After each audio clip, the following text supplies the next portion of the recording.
Uh-huh. I just feel like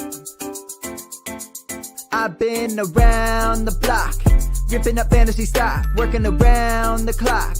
Look at the view from the top. Researching rookies a lot? No, I just be listening to pods. Yeah, one in particular, I'm just a messenger. Let me just pass on the rock. Browning, brunning, pruning, pronouncing ain't what he's doing. What he's doing is not losing, but infusing you with new things. And there's Dennis the Bennett, yeah. The man is a menace, yeah. Building a dynasty, some of the finest things. Promise you won't regret it.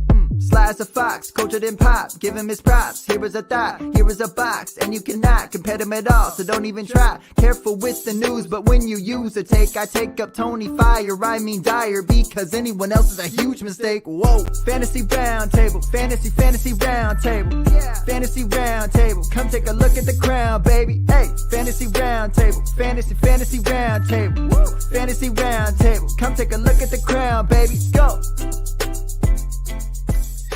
Hello and welcome to another episode of the Fantasy Football Roundtable Podcast. It is Monday and it is a mock draft Monday. Dennis and I are currently in the middle of running a 12-team Superflex rookie mock. We'll take a look at that. We are also going to do another rookie mock draft, a single QB rookie mock draft on Friday because it is officially rookie draft season. Dennis, I know I am in 3 currently with it feels like 75 more about to kick off. How are you doing? How many rookie drafts are you currently in? I'm currently in 2, but this mock that we're doing, I'm like literally looking at Sleeper on my phone, and it never proceeded to my pick. It just moved to the pick after me from 2 picks before me and auto pick for me. I don't know what happened. Like, it was literally right in front of me. I'm looking at it and just, I don't know. But anyways, I've completed 2 rookie drafts. I've got 2 going on right now. And as long as my wife isn't listening, I've got 16 more to go. If your wife is listening, just one more. Just one. You're going to be pretty close to ready. No, it feels like May is always that crazy month where you have a million rookie drafts, and then June and July are the months where you have some regret. I think I've got at least 3 put off until June. Yeah, I was pleasantly surprised. I have a couple in June. I have one in July. I made sure, since all the leagues that I run, to block out the week that we're going to be on a ship in the middle of the ocean, because there's going to be no drafting happening for me when we're on our cruise. But other than that, the couple that have kicked off, it's been interesting. I've been middle of the pack picks. I don't know where you've been picking, but I feel I like had the 112 in all of them, as far as you know. I feel like I've gotten some interesting values. It's been interesting to see how people feel about this. It feels like some of the picks are all over the board, which we kind of said once you got past the top group.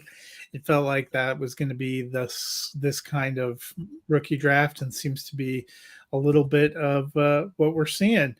There is no real big news. The NFL is set to release its schedule on Thursday, so I'm sure there will be some highlights that we will touch on Friday. But I didn't see any real big news pieces unless you did, Dennis. I will put the draft up and we can look at the in progress report. Nope, nothing to speak of.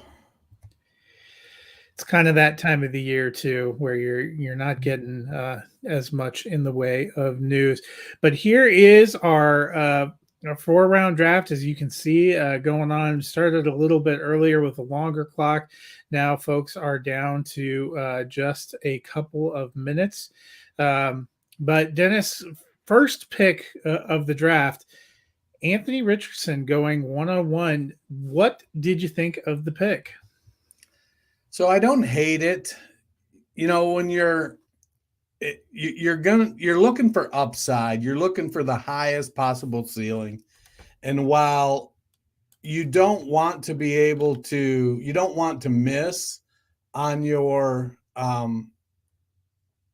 on your early picks, the ceiling for Anthony Richardson is so high that it's worth taking the risk. I like Bijan Robinson a lot. He's clearly the safest, probably most talented pick in the draft. But I don't hate going Richardson. And if I was picking the 101 10 times, I could see me going Richardson 3 times and Bijan 7 times. To me, that kind of, maybe 2 and 8, but somewhere I think that you just take that shot with Richardson. And who's the GM there in Indy? Ballard? Yeah, Ballard. He's talking like when he come loose from day one and go. And hopefully, if that's the case, they put a package around him, play to his strengths, let him go and just make plays while he figures out how to be an NFL quarterback. So I'd say a lot of the rest of the first round seems to go, the top of the first round goes about how you'd expect. We get Bijan there at 2, Bryce Young at 3, Gibbs there at 4 seems like a pretty solid pick. And then, at 5 went with JSN before coming back to Stroud there at 6. Those had seemed to be kind of the top 6 prospects. What do you think about the order we got there? Because of the way we started, we did have a couple auto picks here at the beginning. I think people are down on Stroud, so this isn't the type of first half of round 1 that I could see being just totally ludicrous and out there. Jahmyr Gibbs is set up to be a really, really nice play from day one. Jackson Smith and Jigba might take a little more time to get off the ground, but he's got high wide receiver 2 upside. And there's some concern that CJ Stroud just doesn't have, that he doesn't have the ceiling that, Bryce Young or Anthony Richardson have. So it is something that I don't think is as far-fetched as it looks. I like CJ Stroud. I think Jahmyr Gibbs is he's going to step into a role. They're already talking about using him heavily in the slot. I don't think they're going to try to pound him up the middle. That's what they went and got David Montgomery for. Montgomery's 5'11", 225 pounds. That's what he does. That's going to be his job this year. And we saw how successful Jamal Williams was last season. So I think Gibbs and Montgomery are going to make a nice pairing for the Lions. I'm not concerned about Gibbs at all. So past that, the top 6, you took Jordan Addison. Would he be, if the first 6 that went are probably the first 6 players we'd expect to go? If all those guys were gone, I'm assuming Addison is the guy you're targeting? Yeah, it was between him and Johnston. And the reason I went Addison was I feel like he has a clearer path to playing time right now. He's going to step into the wide receiver 2 role in Minnesota. He has to hold off KJ Osborne, who's, for lack of a better term, kind of a journeyman. He's been in the league a few years and broke out a little bit last season. I think Addison will be able to step in. He's a more talented wide receiver than KJ Osborne.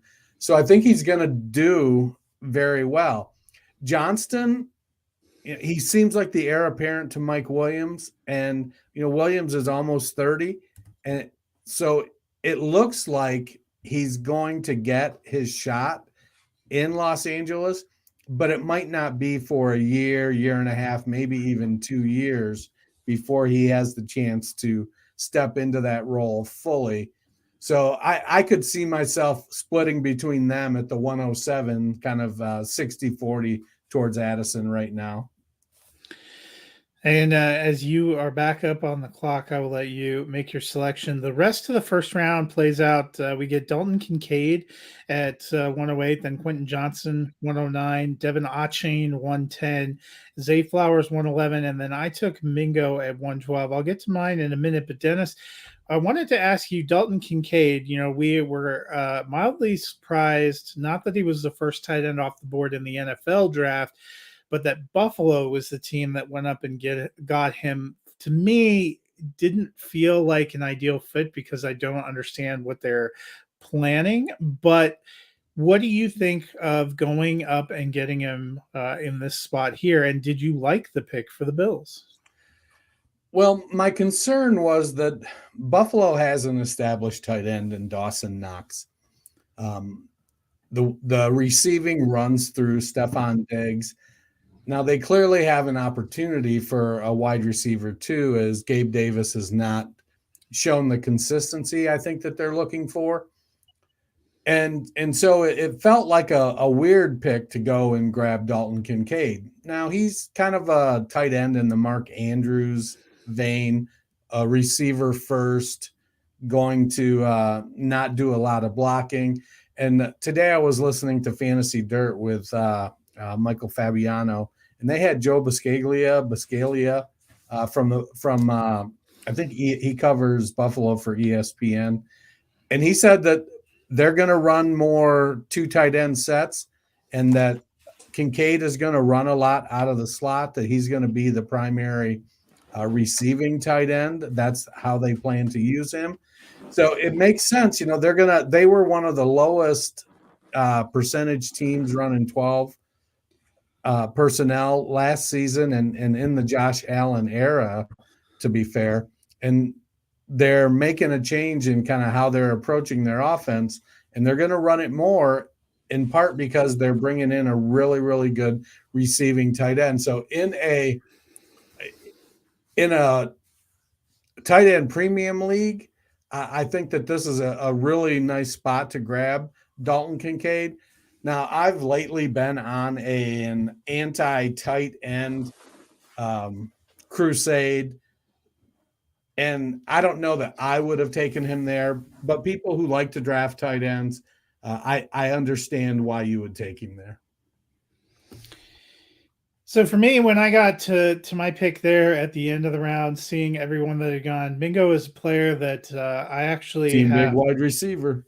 Well, I think it's a combination. His value has come up for me because of his draft capital and landing spot. He was taken at the top of the second round, but also going to Carolina. We have talked about the kind of dearth of weapons. DJ Moore went to Chicago.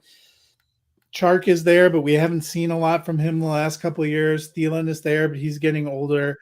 Laviska Shenault is there. Shi Smith is there. Terrace Marshall, guys who we've never really seen do a lot. So I think there's an excellent opportunity for him to grow with a young quarterback and to have an opportunity. I thought there at the end of the first round seemed like a good spot to grab him. I know you were high on him pre-draft, so I'm sure you're not opposed to that pick. Yeah, I think that's kind of where Mingo's going, late first, early second. I could see, Kendre Miller, Zach Charbonnet, even Tank Bigsby are guys I think that are going up there. That even Jalen Hyatt, for him to go at the 212, foreshadowing here. Yeah, I've seen some of him going much higher than that. So Mingo is a guy that I really like, and if I'm picking there at the back end of the first, I really, weighing Zay Flowers, who landed in Baltimore, that runs their passing offense through Mark Andrews, and signed to OBJ, has Rashad Bateman returning from injury, and is sub 5'10" and 185 pounds. He's got a lot going against him. And so I'm more of a Mingo guy. Mingo has to basically beat out Terrace Marshall Jr. Now they've got a rookie quarterback in Bryce Young coming in. He didn't just sign a $175 million guaranteed contract like Lamar Jackson. But I think Mingo has the opportunity. He may faceplant. He didn't always play up to his measurables when he was in college, but he's got an opportunity to become the wide receiver one in Carolina now that DJ Moore is gone. When we get to the second round, Kendre Miller goes 2-1, Josh Downs 2-2, Michael Mayer 2-3, Rashee Rice 2-4, Zach Charbonnet goes 2-5, and Jaden Reed 2-6. So in the top half of the second round, see a lot of guys that, based on their landing spots, have some potential and upside. Any of those picks stick out to you? I like the Kendre Miller pick, but I think much like Zach Charbonnet, I think you're going to have to be patient with him. He's landed in a pretty good spot. They've got an aging Jamal Williams and an aging Alvin Kamara, who's potentially looking at a 6 to 8 game suspension. So Miller may get some opportunity, and who knows, he may not let it go once he gets a hold of it. I think Charbonnet is going to be the 1B in Seattle. He's going to be the passing down back. Kenneth Walker is going to be the early down back. Charbonnet is not as explosive as Kenneth Walker, but he's a good all-around back. And so I think that Seattle is going to use him. Rashee Rice, to me, I would have probably taken him over Josh Downs because he has the opportunity to climb up the depth chart in Kansas City. While Kadarius Toney was a first-round draft pick, he hasn't showed the ability to stay healthy or be consistent in any fashion. MVS has not, he is who he is at this point in his career. Sky Moore has not established himself as someone who can't be beaten. So I think Rice, who is a bulldog player, 6 foot 204, he'll go up and fight for the ball. He runs good routes. He's got good speed. Josh Downs is kind of the same way as when it comes to battling as Rice. He's just 5'10" and 180 pounds, or 5'9" and 180 pounds. And so he's going to go into the slot in Indianapolis. And one of the things Anthony Richardson does not do very well yet is throw short to intermediate passes. He's got a great deep ball. And so I think that's going to work out good for Michael Pittman Jr. and Alec Pierce, but I don't know how well it's going to work for Josh Downs in the slot.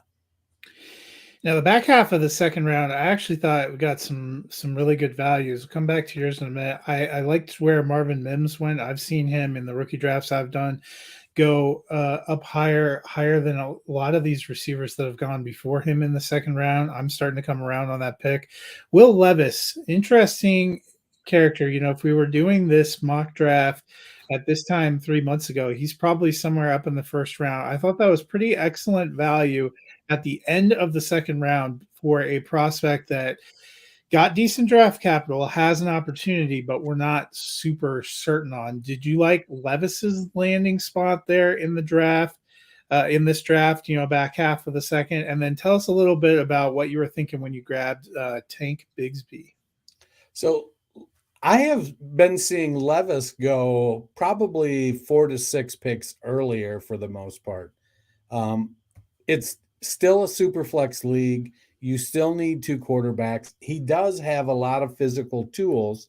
It's going to come down to whether or not they can be developed at the NFL level. I think he's ahead of Malik Willis as far as development goes. I know they've already said, Willis is the 2 and Levis is the 3, but I don't think it's going to be that way long. I do think if Ryan Tannehill can't stay healthy or plays bad this season, Tennessee is going to have a rough go of it at the quarterback position. But I think at the end of the second round, grabbing Will Levis is a great pick. Tyjae Spears is a guy that I've seen go in the 3rd in most of the drafts I've been in.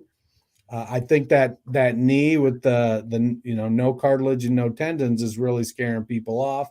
That, and he's behind the most prominent workhorse back in the NFL. This the year Derrick Henry finally falls off a cliff? Great question.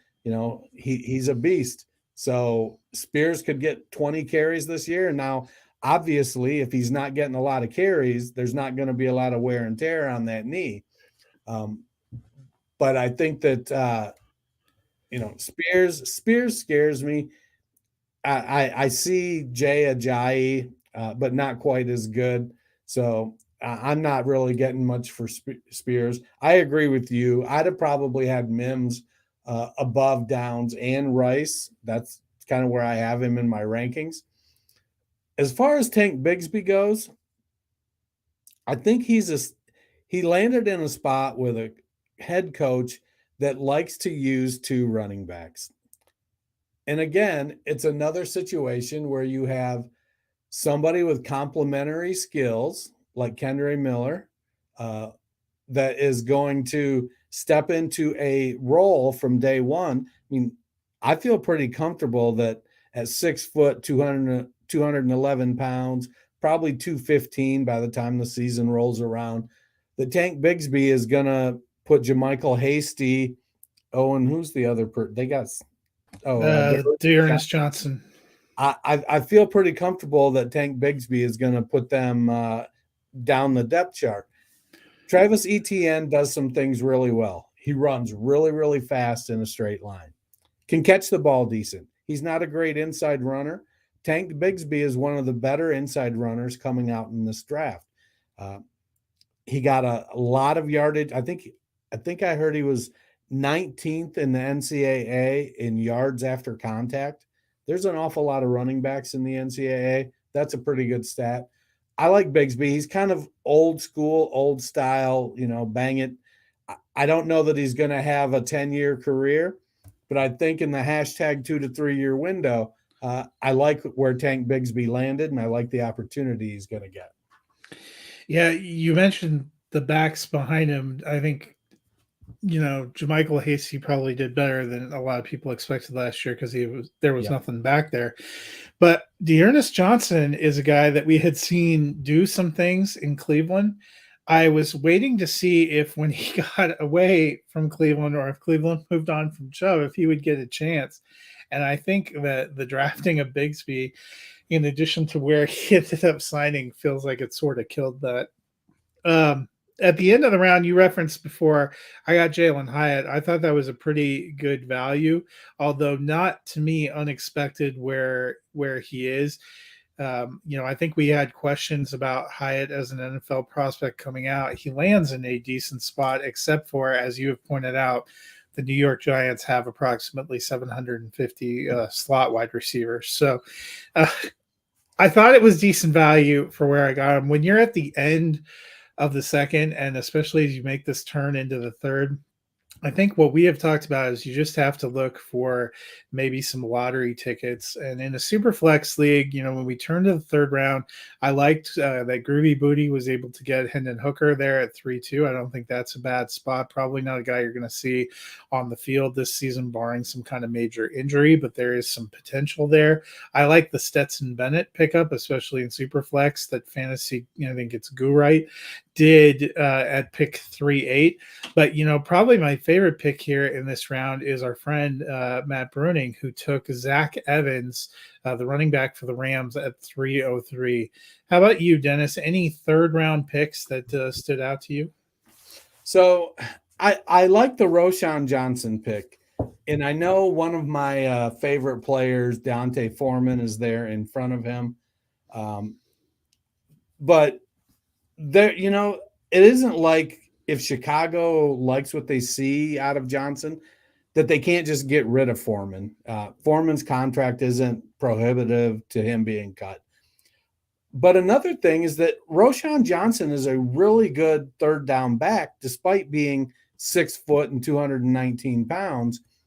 He came into college as a quarterback, and so he sees the field as a quarterback. I almost think Khalil Herbert is more of the early down back and Roschon Johnson is the passing down back, should they decide to move on from Deontay Foreman.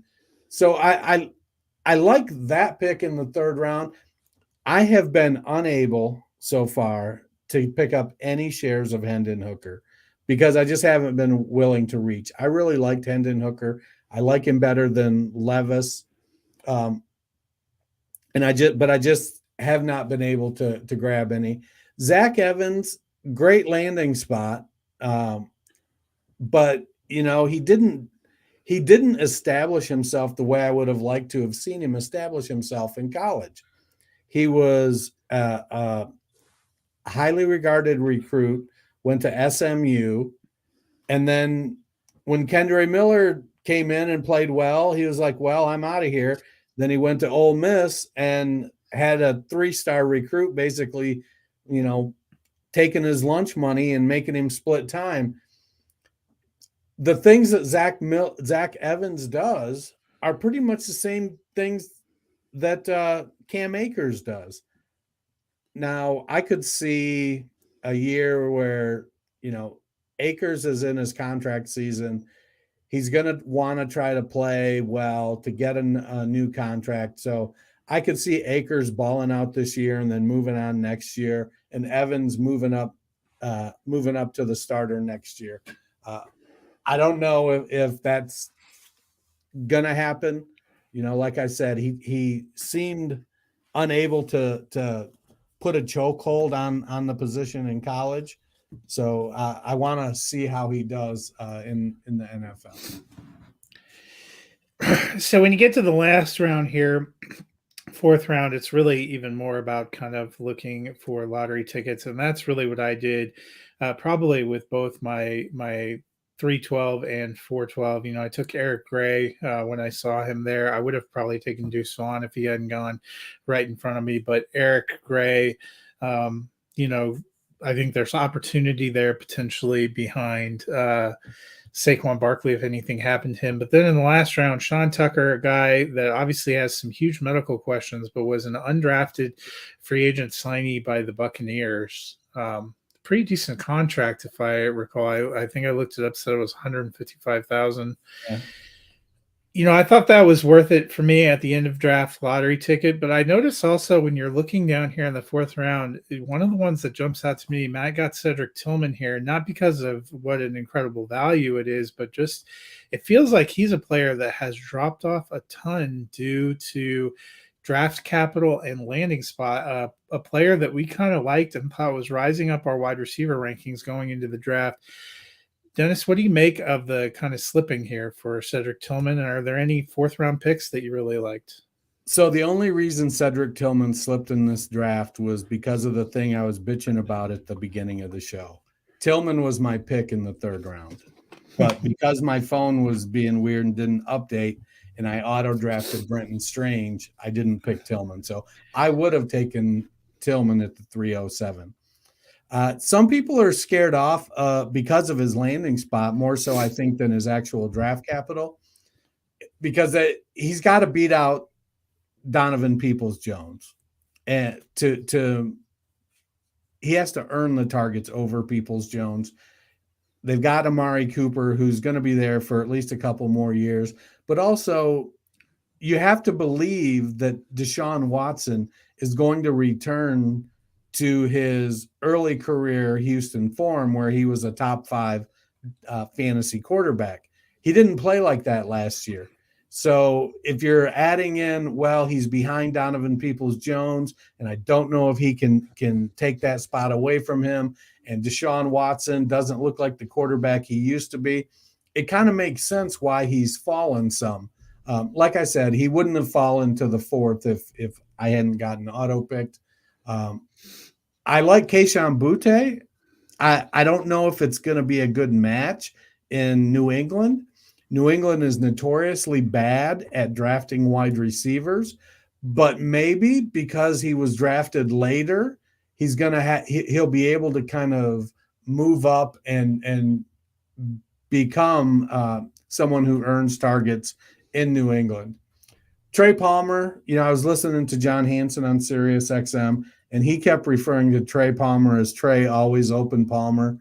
He ended up, I forget, he was playing in the SEC, I think, and then he went up to Nebraska to finish out his career. I like Palmer. Again, he's another one of these slight receivers. I don't know if I would have taken Sean Tucker over Dwayne McBride. The health issues, I know he got a big free agent guarantee, but the health issues are still there. He does have an opportunity to become the RB2 in Tampa and potentially push Rachaad White for the RB1 spot. And he's got decent size, 5'9", 207. So there's going to be an opportunity there. And he's got track speed. So I don't hate that spot. Well, I was either taking that or taking a quarterback that probably is never going to see the field. I didn't see a whole lot of other things that I thought were sure bets, so I figured it was worth it. For me, Xavier Hutchinson landed in Houston, which is wide open. They've got CJ Stroud. It's Nico Collins. It's Robert Woods. It's Tank Dell. There's plenty. Hutchinson has kind of been my go-to round 4 pick lately. He's got good size, 6'1", 205, runs well, got lots of experience. It wouldn't surprise me if the top 2 receivers in Houston are Hutchinson and John Mechie this year. So I thought one thing that might be kind of interesting before we bounce out of here is I pulled up our hopefully this will work. Hopefully the draft, yes, it looks like it changed. Indeed. I pulled up the last Superflex mock that we did pre-NFL draft, and I thought it might be interesting just to kind of go back and remember and see where we're at. So the first round, you were the 101. You took Bijan. We saw Bryce Young go 2, JSN 3, Stroud 4, Gibbs 5, then Richardson going 6. I took Addison 7. So you have the same top 7, but a slightly different order. I think we would agree one of the biggest draft capital jumps, especially in Superflex, has been Richardson based on his landing spot. Yep. And then, behind Quentin Johnson still there, but then Levis, Charbonnet, Flowers was still, ironically, in exactly the same spot, and Mayer not too far off. But, it seems like in the first round, one of the biggest jumps was Richardson. Probably biggest fallers from our pre-draft values have been Levis and Charbonnet. Is that kind of how you're feeling too? Yeah. And, Charbonnet has suffered from an overreaction. I think that late first round is still a great place to take him. And if I'm a contender and I'm picking at the 109, 110, 111, and I'm looking to add depth, Charbonnet is a great depth guy. Does it mean that Pete Carroll doesn't really believe in Kenneth Walker because he spent that draft capital on Charbonnet? I don't know. Pete Carroll does some weird shit, man. And so I'm not quite sure. Levis dropping into the second round, he just, so that there's talk out there. Tennessee was trying to trade back up into the first round, but nobody would trade out, so they could take Levis there. Would we have? My question is, would we be seeing Levis drop to the late second if Tennessee had traded into the first round for him? I mean, I don't love his landing spot. I still think, there's probably still some potential. And in Superflex, I don't have him down at the end of the second round, but I do think he's probably a second round, probably top half. Second round is kind of where I would have more expected him. But honestly, I think Matt mentioned this the last time we were on. The three of us were a little bit lower on Will Levis than some other people in general. It's just interesting. I think the first Superflex rookie mock that we did back in January, you saw Bijan go and then 4 quarterbacks in a row. Yep. And so he was already sliding down because you can see here, a late March draft. I believe we did this at the end of March. It might have a date on it. It doesn't say up there. He was already sliding down, and then I think he would have continued to slide a little bit. A couple other values that kind of stick out looking at this after how things fell. You see Sam Laporta here going 310. I think he's going much higher. People very bullish on that landing spot. He's going much higher among tight ends. But I forgot this was the draft where you nailed getting your boy Jonathan Mingo there at 401. Good luck if you're hoping to get him there now. This kind of reminds me of like the early rookie drafts a few years ago, where I remember there was a couple drafts, end of the third, early fourth, I got Antonio Gibson, and by the time you got to July, he's going like in the top 9 picks. Right. Yeah, that's looking back, those were the salad days, that's for sure. Anyway, I thought it would be just a little bit of fun to get a look at those values. So overall, Dennis, what are you feeling as you're going into kind of these rookie drafts and rookie draft season? It drops off pretty hard at the end of the second round, beginning of the third round.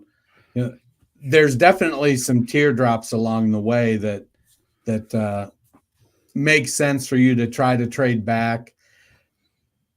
Because of the talent in this draft isn't super high end, it's definitely a get your guy draft. Who do you like? I like Jonathan Mingo. I'm trying to get him. I like Cedric Tillman. I'm going and getting him maybe a half a round earlier. It's just a draft that you take a look at and you just, if you've done your evaluation, does it matter that, you're taking Tank Bigsby ahead of some of these other guys? Now, I feel like Bigsby fell in this draft. Probably, I still struggle with Devin Achane. Yeah. He's super explosive. He fits that Miami offense perfect. But they also have 2 guys ahead of him that fit that offense perfectly, and are experienced and bigger. Achane at 188 pounds is kind of nerve-wracking. I've been seeing some talks about how well he's going to do, and it's like, I don't know. You're projecting him to be Warrick Dunn, and I don't know that that's who he is or what he has. Another guy that I don't see taking a single share of is Deuce Vaughn. Like, he's a kick returner. That's what the Cowboys are going to do with him. He'll get some manufactured snaps. I don't see any path to volume. If you put him in your lineup, you're literally hoping that the gadget play goes for a touchdown. So I went to look. One of the rookie drafts I'm in is 12-team, 1 QB. I don't think we have any special scoring. I had pick 8, so I came up at 8. The real life, this is a real life rookie draft. Bijan went first. Jordan Addison went 102, which was interesting. Jahmyr Gibbs went 103. So that's a 1 QB draft. Yeah, it's a 1 QB draft. JSN 4, Quentin Johnson 5, Charbonnet went 6 still, then Zay Flowers. Then I came up. I'm pretty good on wide receivers. Running backs, I have Tony Pollard and Nick Chubb, and beyond that, I need depth. But I happen to have Raheem Mostert and Jeff Wilson, so you know who I took. Devin Achane, yeah. I felt like that. I almost took Mingo anyway, but I thought that made the most sense to me because it's almost a ridiculous. I have 3, but I'm hoping for 1. Well, I think too, there's times when you have to really take into consideration the team building aspect of playing fantasy football. And if you don't think that guy is going to drop to you, then you have to go up and get him. I haven't really worked very hard in any of my drafts to do much trading. The tiers are wide enough for me that if I'm not picking in the top, like if I'm at 105, I've had a couple 105s. I'm okay taking CJ Stroud there, in super flex leagues. So my other picks so far that I've gotten at 208, I got Marvin Mims, and then at 301, I got Jalen Hyatt. My last pick in that draft is 408. I'm one pick away. I have absolutely no idea what I'm going to get. It's so. You have kind of talked me into Xavier Hutchinson. I'm going to go look and see.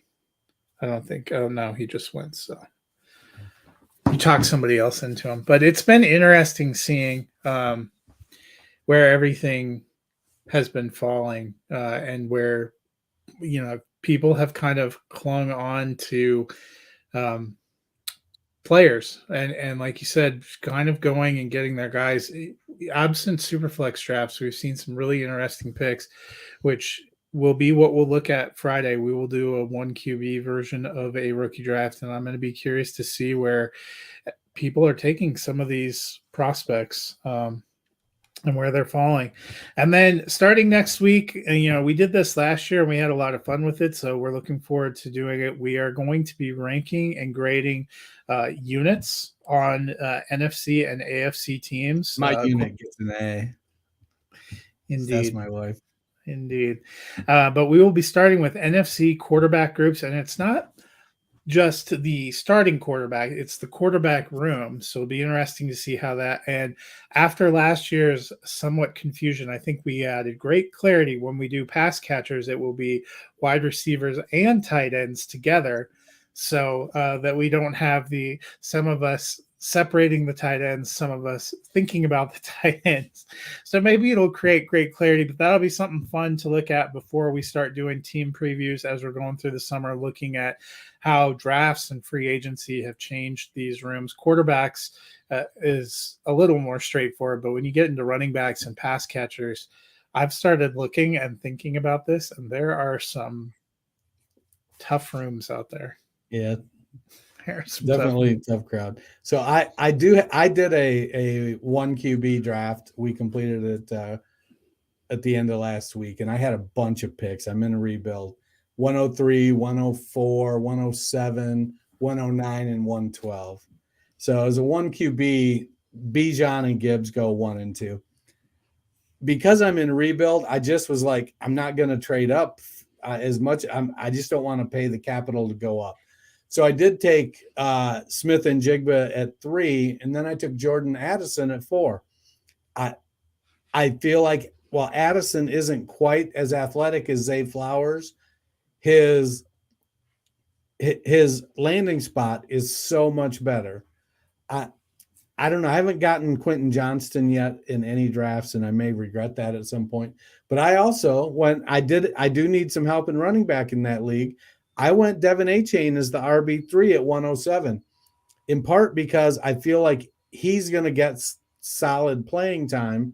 And then there's guys that I drafted behind him that I think are going to get solid playing time, but I felt would still be there. So I actually took Zach Charbonnet at the 109. Then I took Tank Bigsby at the 112. So I've added good depth to my running back room. In the second round, I had the 204 and the 209, and I added Jonathan Mingo and Cedric Tillman. So, I think that's great value getting Mingo all the way down there, although you helped yourself out by taking all the running backs up in the first round. Well, and then I went back and double dipped on running backs again in the third round. I took Zach Evans at 103 and Dwayne McBride at 107. I think if the Vikings cut bait on Dalvin Cook, I think McBride is going to have a substantial role being paired up with Alexander Madison. I hope somewhere in the fourth round you got Kenny McIntosh so you can have a handcuff to a handcuff. No, I only had 1 4th-round pick, and I took Xavier Hutchinson. There you go. Well, hopefully you're excited for rookie draft season. If you're waiting for that rookie draft to start and waiting for that rookie draft mock, Dennis, what can the people do? They can go to their favorite podcast platform, look for the Fantasy Football Roundtable, hit that subscribe button, leave us a rate and a review. Listen, don't listen. We prefer that you do listen, but as long as you download, we'll accept that. Well, that's going to do it for us today. We will be back on Friday with another mock draft. Until then, hope you guys have a great